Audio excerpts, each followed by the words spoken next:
Hello दोस्तों, mystery reaction channel में आप सभी का स्वागत है। आज बात करते हैं मौनी अमावस्या पर की जाने वाली कथा की।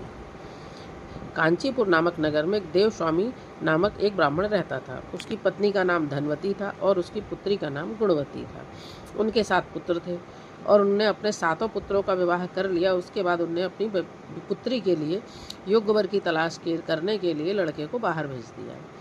और इधर देव स्वामी ने अपनी पुत्री गुणवती की कुंडली एक ज्योतिषी को दिखाई। ज्योतिषी ने कुंडली देखकर बताया कि सप्तपदी होते ही कन्या विधवा हो जाएगी। यह सुनकर देव स्वामी बहुत दुखी हो गए और ज्योतिषी से इसका निवारण पूछने लगे। ज्योतिषी ने बताया कि योग का निवारण सिंघल द्वीप की सोमा नामक धोबन को घर बुलाकर उनसे पूजा करवाने से हो पाएगा।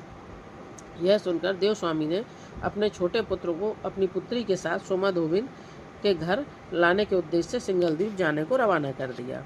अब दोनों समुद्र तट पर बैठकर सोचने लगे कि इस समुद्र को कैसे पार किया जाए। अब दोनों थक हार के वट वृक्ष के नीचे बैठ गए। उस वृक्ष के तने में एक गिद्ध के बच्चे रहते थे और इन दोनों को दिन भर परेशान होते देख रहे थे। शाम को जब बच्चों की माँ उनके लिए भोजन लेकर आई तो गिद्ध के बच्चों ने कुछ नहीं खाया और अपनी माँ से कहा कि इस वृक्ष के नीचे सुबह से ये दोनों भाई बहन बैठे और इन्होंने कुछ नहीं खाया है। यह बात सुन करके गिद्धनी को दया आ गई और वो दोनों के पास जाकर पूछने लग गई कि कारण क्या है आपकी परेशानी का। और जब इन दोनों ने अपना कारण बताया तो उन्होंने कहा कि आप चिंता मत करो, मैं आपको सुम्मा धोबन के घर पहुंचा दूंगी। और उन्होंने बहुत प्रसन्न हो गए इस बात से और गिद्धनी को प्रणाम किया और भोजन कर लिया। अब इन दोनों को गिद्धनी ने सुम्मा धोबन के घर पहुंचा दिया। अब दोनों जंगल में ही झोपड़ी बनाकर रहने लगे और उन्होंने अपनी सेवा से सुम्मा धोबन को प्रसन्न करने का निश्चय किया। और वो रोज़ सुबह उठकर जाते और सुम्मा धोबन का घर झाड़ लीप पोत करके साफ सुथरा कर देते। अब ये देखकर सुम्मा धोबन को बड़ा आश्चर्य होता और उन्होंने अपनी बहुओं से पूछा कि कौन करता है। तो बहुओं ने बोल दिया कि हम करेंगे और कौन करेगा। पर सुम्मा धोबन को अपनी बहू के बात पर भरोसा नहीं हुआ। अब उनने सोचा अब मैं खुद पता लगाती हूँ कि कौन करता है। एक दिन वो रात में जागी और उन्होंने देखा कि सुबह सुबह जैसे ये साफ़ सफाई करने आए तो उन्होंने इनको देख लिया और इनसे ये सब करने का कारण पूछा।